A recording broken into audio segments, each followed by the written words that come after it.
Story 1. I never thought in a million years I'd be posting this kind of thing. My whole life it's been one friend zone after another. There have been a few times where I've had a real meaningful connection with a girl, but most of the time something goes wrong, or it turns out they're a psycho. They'll talk about how they want romance, but freak out when you surprise them. And unfortunately, if you're like me and you struggle to understand people, or you're prone to taking statements at face value, that makes you a very vulnerable target. A lot of girls have used me in the past, exploiting me for money, free rides, and most of all, as an emotional shoulder to cry on. In my experience, most women love to play games, flirting with you one moment, and then withdrawing the next.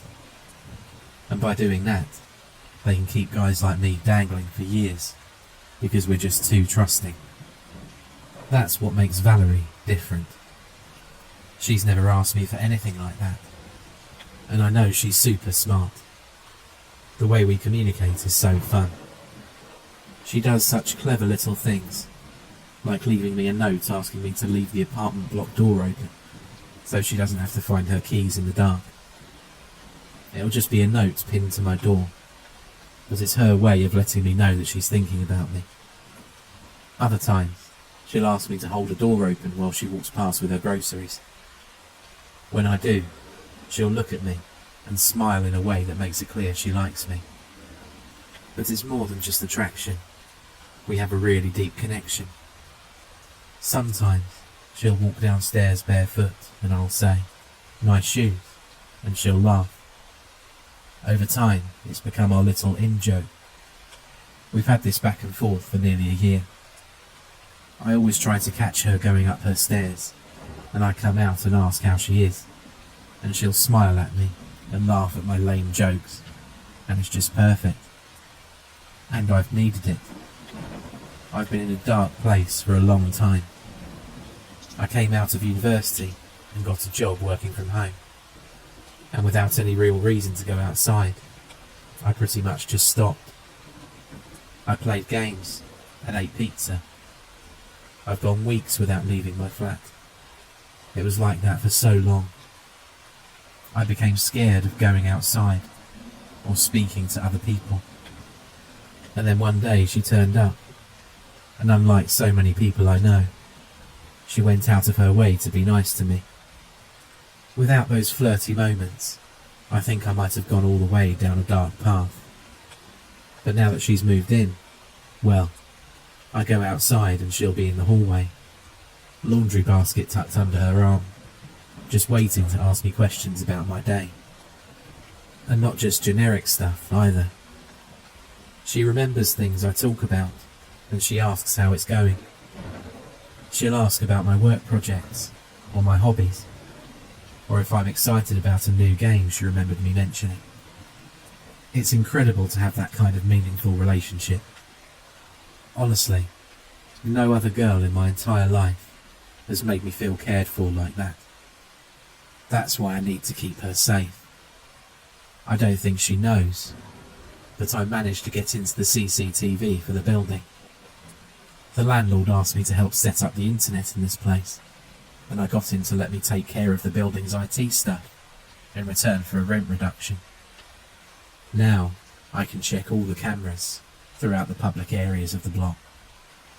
Well, it's really good I can do that, because lately I've had to intervene to keep Valerie safe.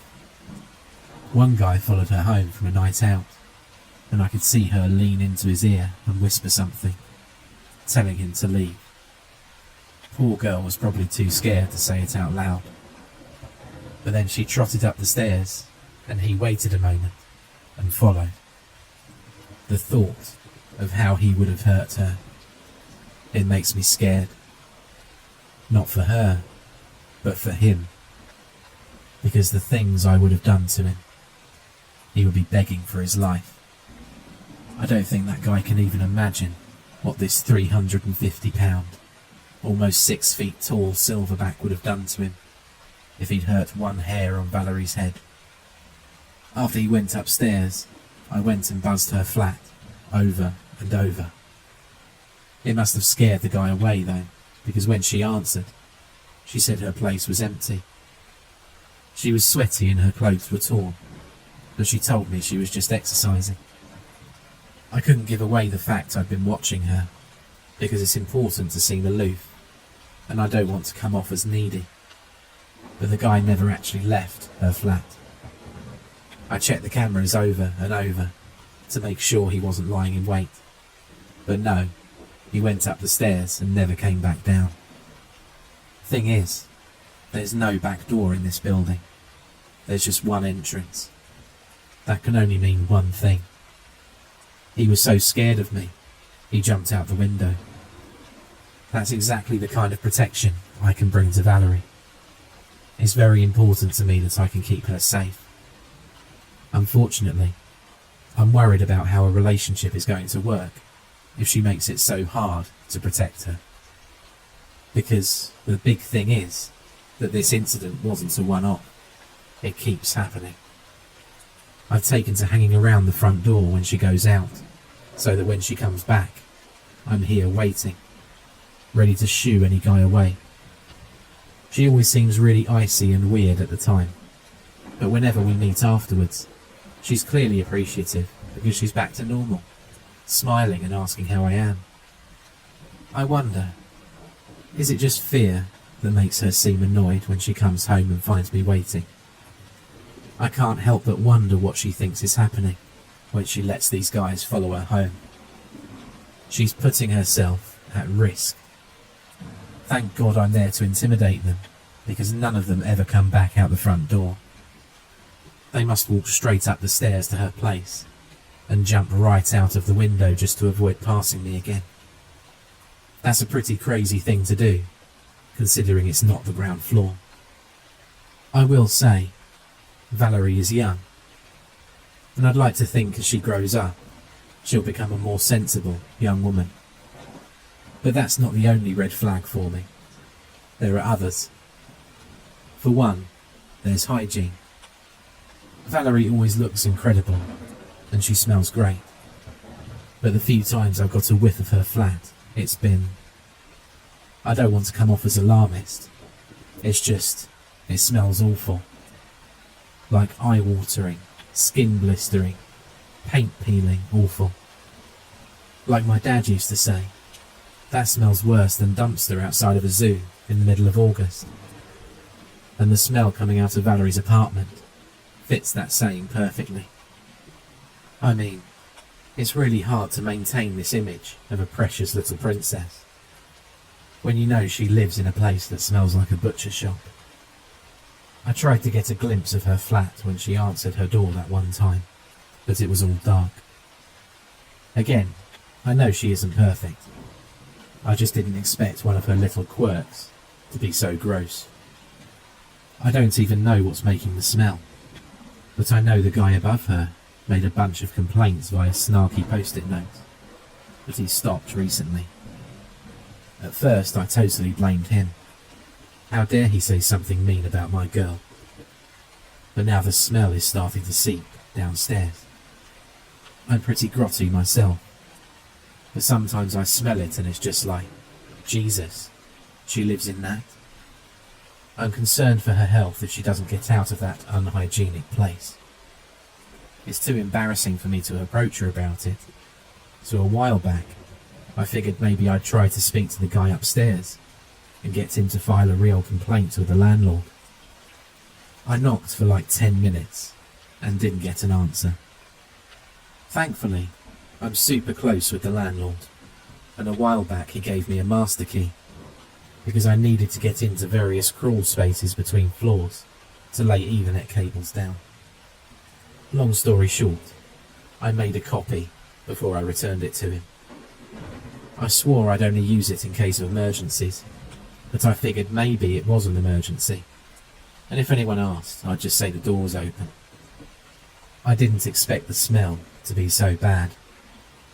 It wafted out when I pushed the door open, and it was almost as bad as Valerie's place. The apartment beyond was dark and humid and crazy hot. The old guy had pumped the central heating up to maximum, and the effect was like walking into Jumanji. I called out his name, but no one answered, so I started exploring. It was the usual old guy place. Newspapers were everywhere, magazines piled up high. For some reason he had a radio he still used, and a bunch of microwave meals.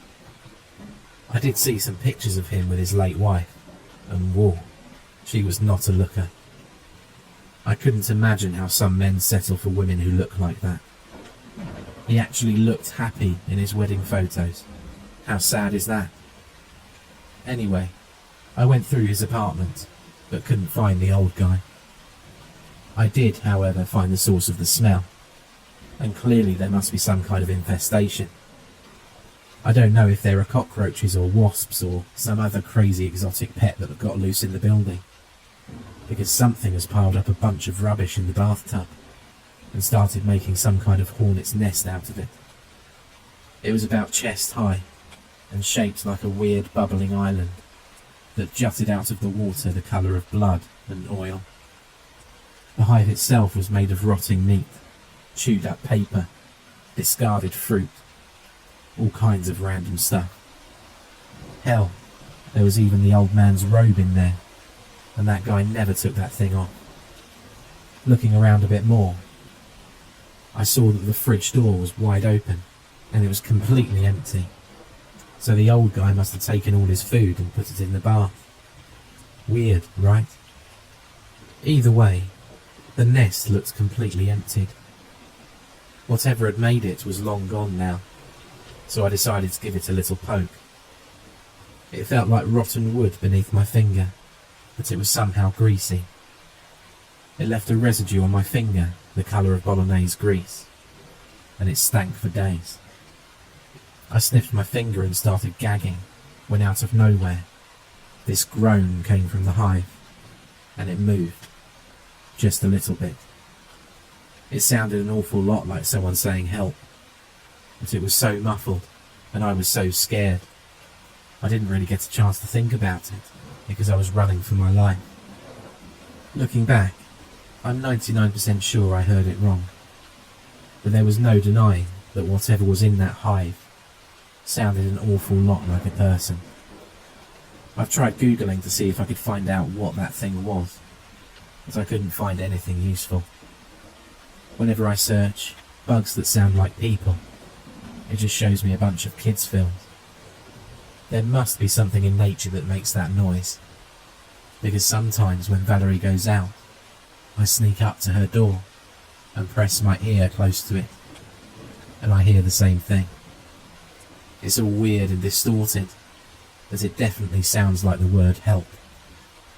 The infestation is clearly spread, and whatever bug is responsible could be dangerous.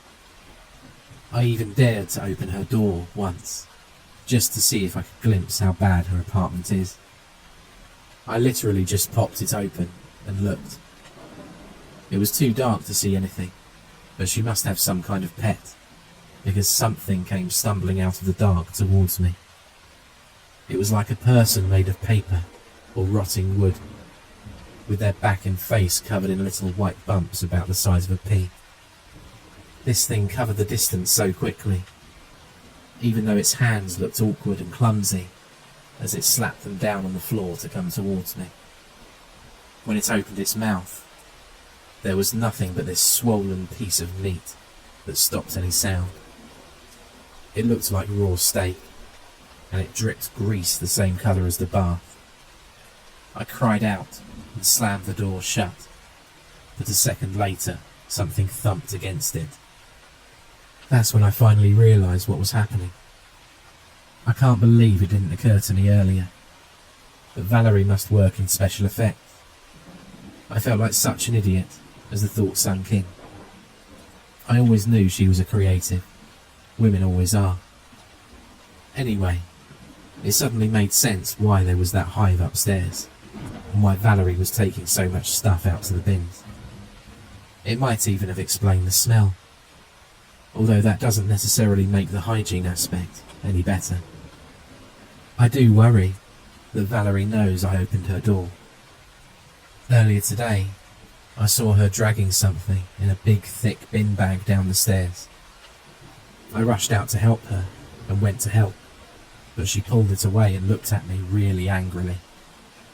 She snapped at me, telling me to leave her alone. For a second I almost listened, but girls never really know what's best for them, so I went to take it anyway. Unfortunately, I just ended up ripping it. I expected Valerie to get really upset with me, maybe even cry. But both of our eyes were drawn when something plopped out of the sack, but thudded its way down the stairs like a rotten cantaloupe. I ran down and looked at it, not knowing what it was at first. It looked like a bunch of unhardened papier-mâché, and it was very similar to that nest from the old man's place. When I reached down and picked it up, I saw it had hair, and these empty eye sockets, and even a stump where the neck should be, and there were thousands of pock marks all across the face, like little dents or burrows. That's when I realised this was the prop I'd seen in her flat. I asked her, "Do you work in special effects? It must be a..." I took a good look at the head. It didn't look very realistic at all. Everything was out of proportion and all bloated. "Is this a work in progress?" I asked politely. I don't know why, but I kind of muttered, "I'm sure you'll get better." I wanted to sound reassuring, but as soon as I said it, my heart dropped. I didn't want her to be upset at me. Thankfully, Valerie just kind of stopped, looked at me, and then laughed her ass off. If anything, I think she appreciated my honest criticism. Afterwards, she smiled this sort of cheeky, flirty smirk and asked me to help clean it up with her, so I did. It took hours for us to do it properly, but being knelt down together, scrubbing the floor, was the closest we'd ever been physically, and I liked it. Plus, I got to see just how creative she was, because there was all kinds of cool stuff in that bag, including mulched up feet, severed fingers, and these crazy wasps the size of my fist. None of the human stuff looked any good, but the bugs were amazingly detailed and so realistic. One fell out of the face's nose, and when I picked it up, Valerie looked so sad. I asked what was wrong with this decoration, pointing out just how realistic it was, and she said that sometimes the process just doesn't work out. I almost made a joke, but I could see just how bummed out she was about it. Personally, I couldn't see what was wrong with it. The feel of the wasp's hair, that long creepy stinger, and the way it plopped out of the guy's nose. It even had bits of gore in its mandibles. She'll be famous one day. But I also know what it's like to feel like a failure, no matter what. So I just put a hand on her shoulder and said, "It'll be okay." I think it paid off, because afterwards, she asked if I wanted to come up to her place for coffee. One weird thing was that early on during the cleanup, she looked up at the camera for a long time, and her eyes narrowed, like she just realised something important. For a second, I wondered if she'd realised how I'd seen her struggling on the cameras. But aside from the weird look, she never mentioned it. And besides, during the cleanup she was super nice to me, asking me about my family, my parents, if I have any siblings or friends. And then finally, she asked if I wanted to come up. I could have squealed like a schoolgirl when she said that. Obviously I said yes. I am nervous though. What if she keeps doing risky things like letting men follow her? And what if she's a really bad homemaker? I've smelled her flat, and I'm not sure I want a woman who prioritises her career over basic domestic chores. I guess I'll just have to wait and see. Story 2. After the incident, my therapist urged me to keep a diary. The incident occurred last year, and long story short, involved me attempting to burn down the local Catholic church in the middle of the night. The fallout from that adventure was handled discreetly, as such things usually are when you have wealthy parents. But I didn't get off scot-free, and had to endure various forms of punishment. Chief among them, having to keep a goddamn diary. Kate, my therapist, who happened to be my father's chum, had said, "Your reluctance to talk about your feelings, I believe, is a large part of why you act out. And since you clearly have trust issues, perhaps we can kill two birds with one stone, as they say. And you can keep a journal where you talk to yourself about what happens every day and how you feel about it. Perhaps once you learn to trust yourself, you can start to trust others, and then you can talk to them about your feelings." All I ever wrote in that diary was a bunch of rubbish that I thought would make my parents, who snuck into my room every day to read the thing, satisfied enough to leave me alone. That's all I ever wrote in it, anyway, until the day I met Red, when I recorded that experience with breathless awe, with complete earnestness, and then hid the journal away where no one could find it. Before I share that first entry, I want to be absolutely clear that I wrote this account after I experienced the events it discusses. I clearly remember sitting in my bed, opening the drawer of my nightstand, withdrawing a pen and the diary, and writing the following. Sunday, October 18th. Dear Diary, damn, Red. Where did he come from? Where has he been hiding my entire life? It doesn't matter. I found him, standing there in Heritage Park, in the most ridiculous outfit. Now that I think about it, he didn't have a scrap of red on him anywhere.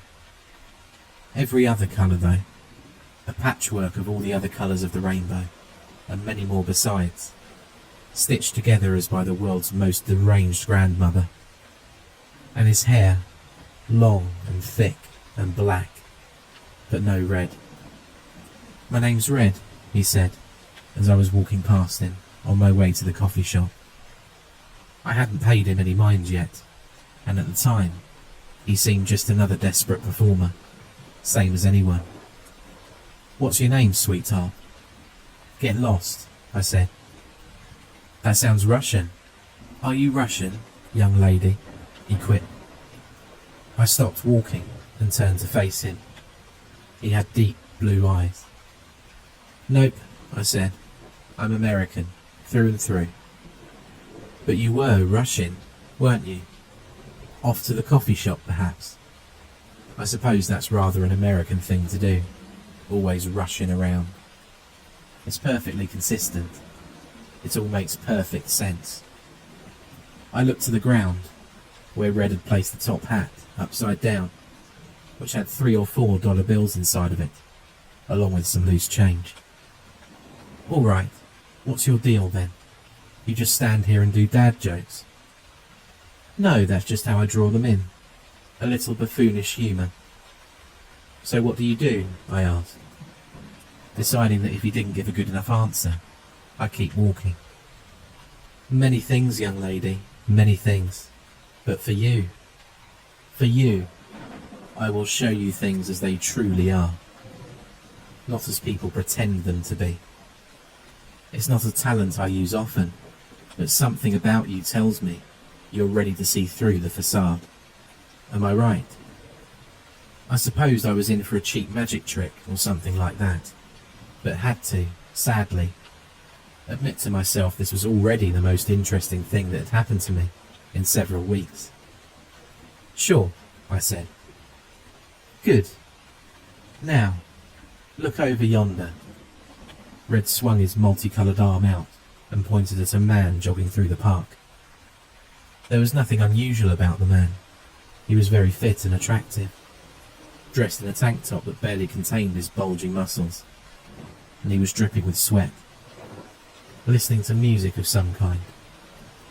Or maybe just an inspirational recording of his own voice saying, "You're an incredible specimen, nothing can stop you." In short, he made my stomach turn. But then, most people did that. "So?" I asked, turning back to Red. "Did you really look? Try again." I sighed with disappointment. I don't know what I thought would happen, but looked again at the jogging man. This time, he was quite different. Now he was simian, looking for all the world like a giant monkey, with a monkey face and monkey limbs. He was dressed in the same sort of absurd garb that Red was wearing, with tattered bits of blue and yellow and pink flapping around, as he moved along in a waddle, lifting each leg high and bringing it down somewhere off to the side, like a big awkward crab monkey clown. I laughed, partly out of shock and partly out of delight. "How did you do that?" I asked. "That man is your sidekick, no? And you had a monkey hiding in the bushes that he switched out when I wasn't looking." "Not at all, dear. The monkey is the man. I have, as promised, merely shown you things as they really are.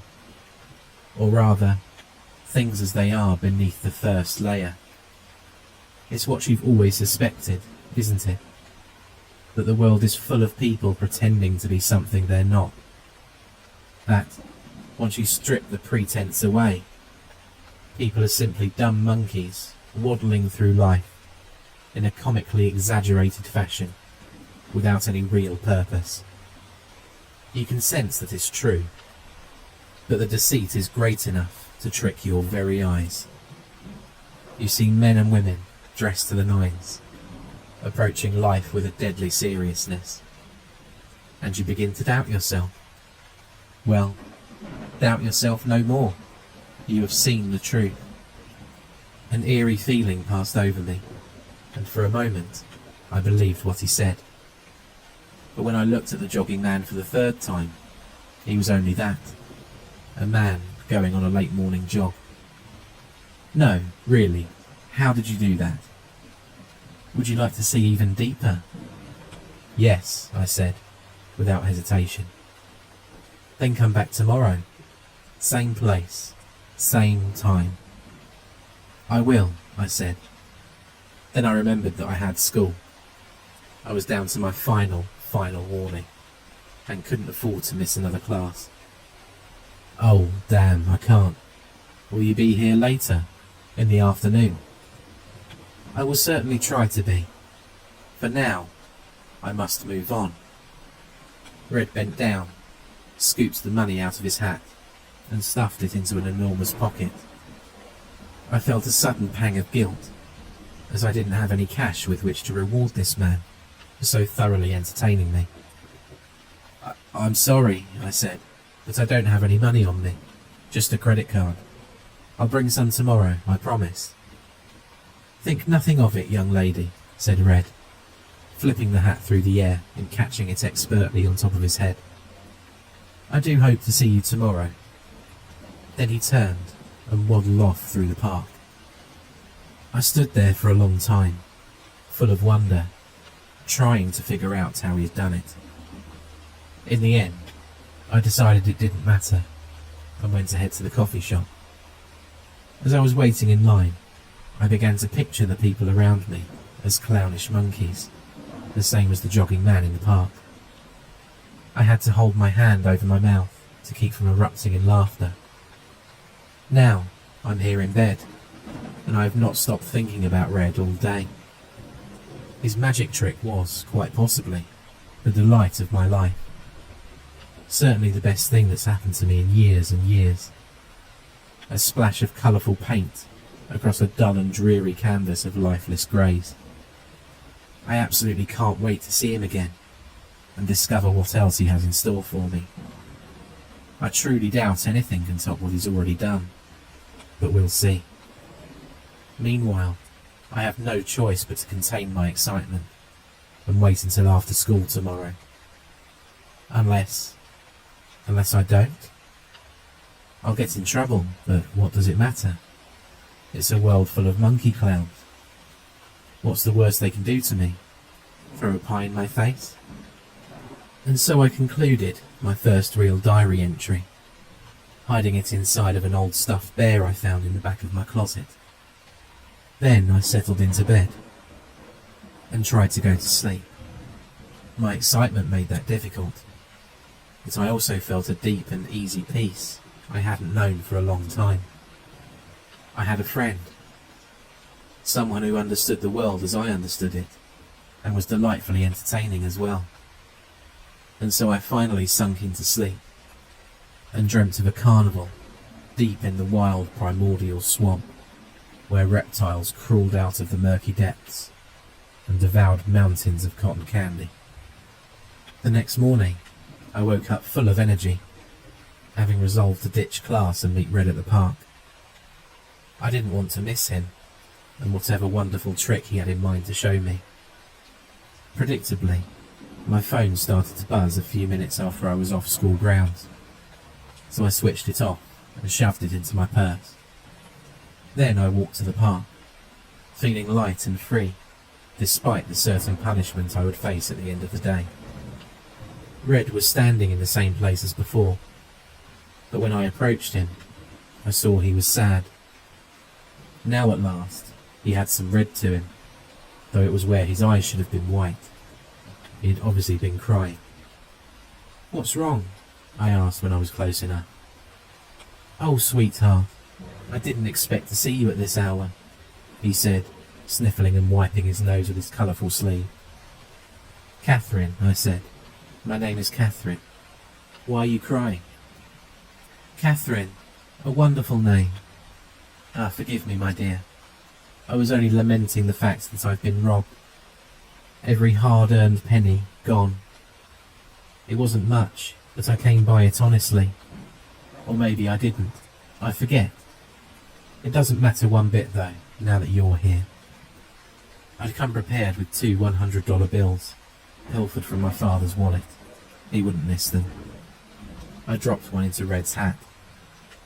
"This is for yesterday, and I've got another for today, assuming you have a new trick for me." "You're too kind, Catherine, too kind. I'll have to conjure up a good one. But I'll remind you, they're not tricks. Not tricks at all. I would never trick you, Catherine. The others, yes, of course. I'll dazzle them by pulling a rabbit out of nowhere, or making a ball jump unseen from cup to cup. Cheap illusions. But for you, only the truth. Only things as they really are. 1 minute now, hold on. Okay, here comes our jogger. Same one from yesterday. Are you ready?" "Yes." "Then look." I turned my head, expecting to be delighted again, but what I saw shocked me with its grotesqueness. The jogging man now appeared not as a comical monkey, but as someone long dead, with rotten flesh sloughing away from the bone, and feasted upon by swarms of squirming worms. This alone was enough to make me retch, but what sent my mind spinning to the edge of madness was the way the thing moved.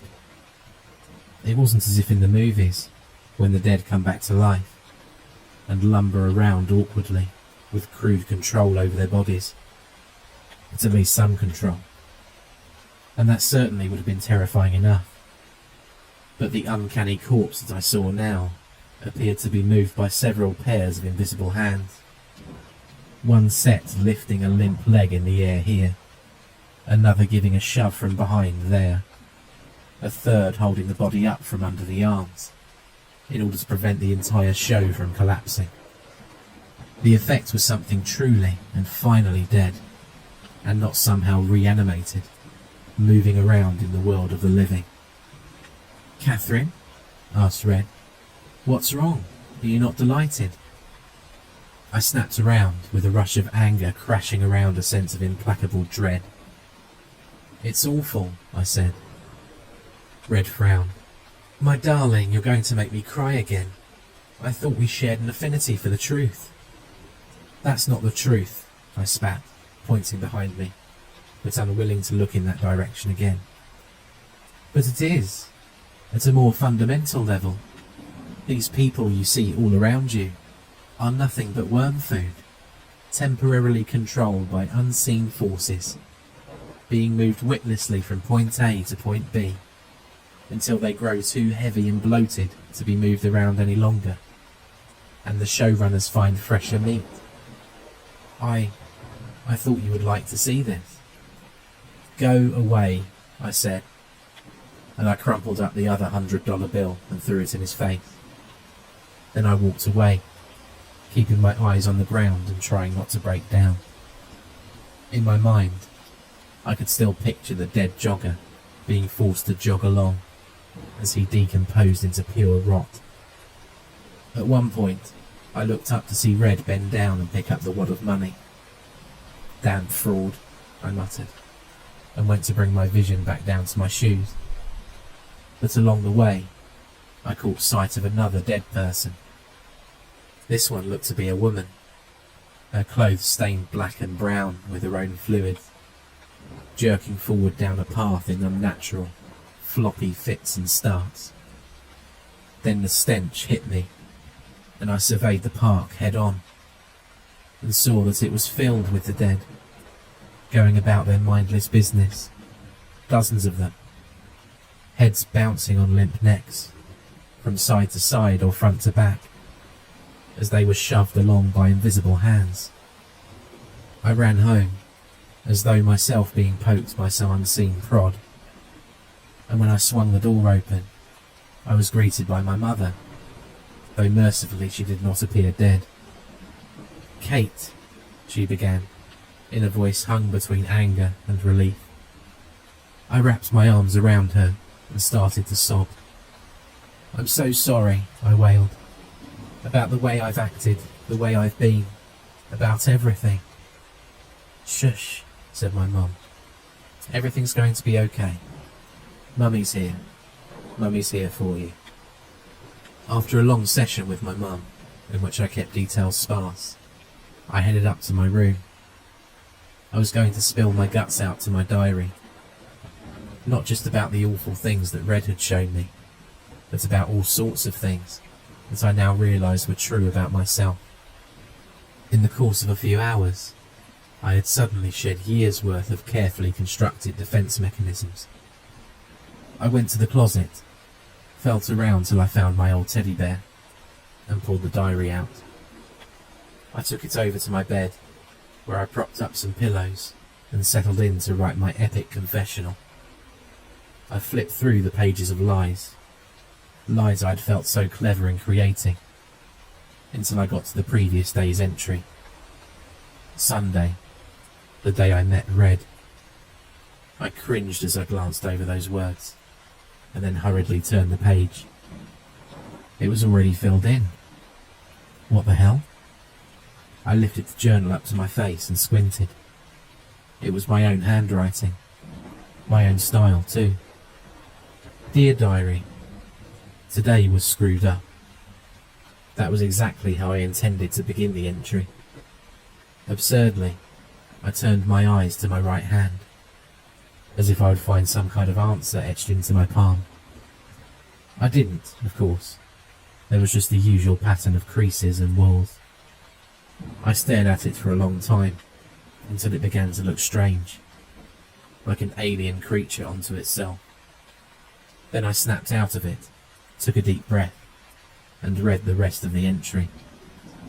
It described my day exactly, starting with the excitement I'd felt in seeing Red again, and ending with me coming up to my room to write it all down. When I'd finished reading, I closed the diary, got up, and replaced it in the teddy bear. I tried not to think about it. For the next 3 days, I was a model citizen.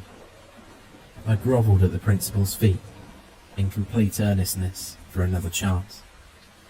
I did all of my homework and ate all of my veggies. I refrained from making sarcastic remarks, and even from smoking. Seeing those corpses, jostled around by its invisible masters, had shaken me to my core.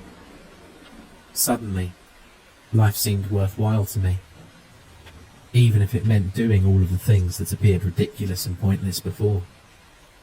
At the end of the third day of my reformed life, Thursday, I decided to revisit my diary. I had brushed aside the previous incident as a trick of my overstressed mind. I must have written that entry in a daze, and then, when I came back to myself, forgotten all about it. But there was no rationalising away what came next. I opened the journal and flipped to the last entry. It was for Friday, October the 23rd, which is to say, the future. It was again written in my own hand, in my own voice. It was a long, rambling chapter about how my father had had a heart attack. It was a non-fatal one, I wrote, but it still screwed me up. I'd visited him in the hospital during mealtime, and he had been eating a fruit cup. But he looked like all those people in the park, dead, crawling with worms, with some force lifting his dead hand and awkwardly shoving a spoonful of fruit into his mouth. The food fell out directly and slid down his chin in a river of various fluids that had poured out of him. I blinked, and he was alive again. I'd written at length about how I didn't want my dad to go away, and how I didn't want anybody to do that, and how scared I was. I read all of this in a state of shock, but even by the end of it, it was possible to explain away, if I tried hard enough. Red's cheap magic trick had simply gotten too deep in my brain. I was imagining things that hadn't happened, writing things about these imaginings, and then forgetting having written them. But when, on Friday, my father had a non-fatal heart attack, and I visited him in the hospital, where he appeared dead to me for a moment, like I said, there was no rationalising that away. My father returned home on Saturday, and despite him having just come within an inch of death, I do think he was in better shape than me. To put it mildly, I had a lot on my mind. There were the visions of corpses that Red had shown me, which haunted me at random moments throughout the day and in my dreams. And then there was my father's cardiac event, which just drove it home even deeper how fragile and precious everything was, despite the layers of gristle I'd piled up around my psyche to protect me from this realisation. Next, of course, there was the fact that my diary was somehow filling itself in a day ahead of time. These added together were bad enough, but there was something else too, on top of it all. It was a feeling in my stomach and my throat, a thought clawing at the back of my mind, that what Red had shown me was more real than the reality I saw, and that there were things more real than even that, and that it was all terrible.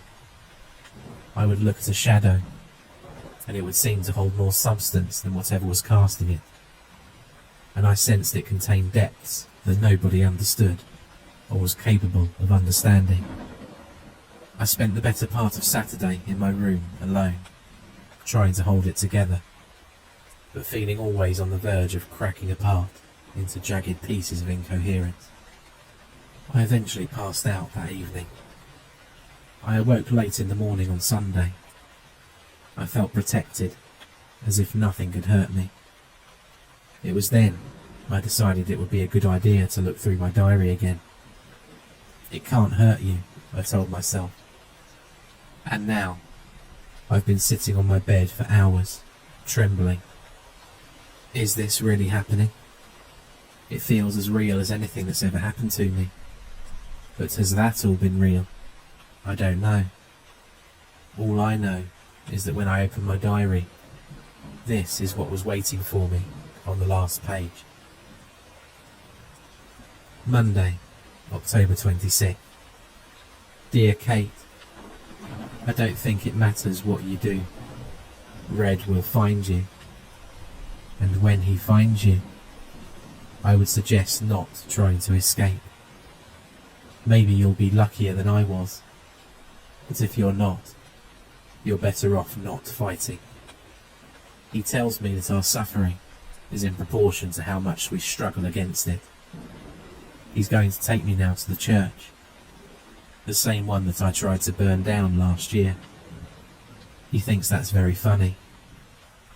He says that flames dance everywhere, all the time, and that they define the limits of the world, and that once I see them, once I really see them, he's going to take me past the flames, he says, and show me something more beautiful than I can comprehend. He says that there's nothing to be afraid of, but I'm afraid. I'm really, really afraid. I am too, Kate. Jesus Christ, I am too. Story 3. It started as a joke. My wife and I host a lot of parties, and if you've ever done clean-up after a party, you know that people leave things behind. Hats and coats constantly, scarves, purses, whatever. One time I found a pair of prescription glasses stuck in between the couch cushions. They were thick lenses too, like Velma thick. I don't know how the owner made it out the front door without them, let alone how they drove home. A lot of the time, we'll get a call the next day or the next week, someone going, "Hey, so, I haven't seen my jacket lately. Did I leave it at your place?" But sometimes, no one ever claims it. And Jenny and I, Jenny's my wife, we aren't about to call everyone who was at the party to ask if they're missing whatever we found. So we just chuck it in a wooden chest we've got in the closet and leave it there until someone does come looking. So recently, we had a winter party and someone left their pants here. Now, it wasn't that kind of party, so I was pretty surprised to find a pair of pants laying around afterward. They were snow pants, the kind you wear over your other clothes to keep them warm and dry, and they were folded up and stored in a corner. I figured that probably someone had shown up in them to stay warm, and then taken them off once they got inside.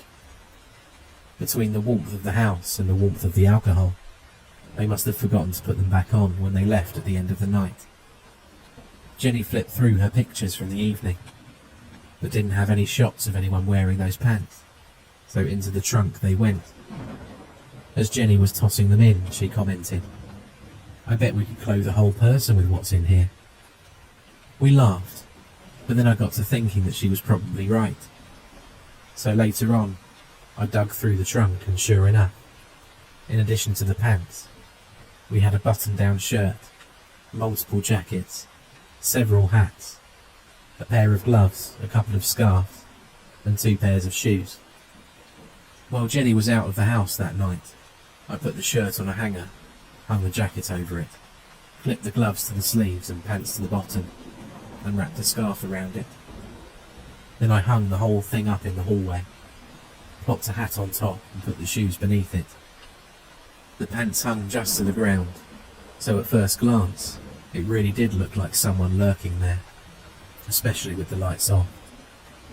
I heard the door slam when Jenny got home.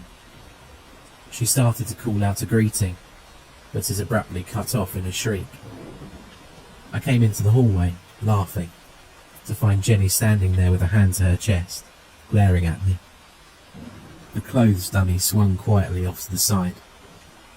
"Real funny," she said. "You about gave me a heart attack."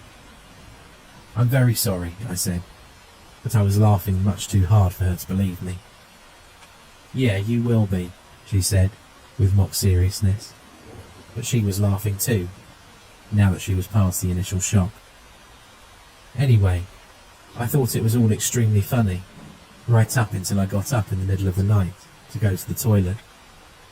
I walked into the bathroom, turned on the lights, and shouted out loud, because Jenny had moved my clothes dummy into the bathroom and posed it sitting on the toilet.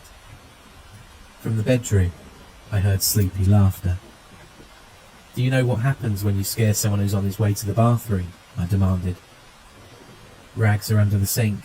Clean up whatever you need to, Jenny called back. A lesser man would have to clean up. I have iron self-control, I told her. Is that why you screamed loudly enough to wake me up? She teased. I didn't dignify that with a response.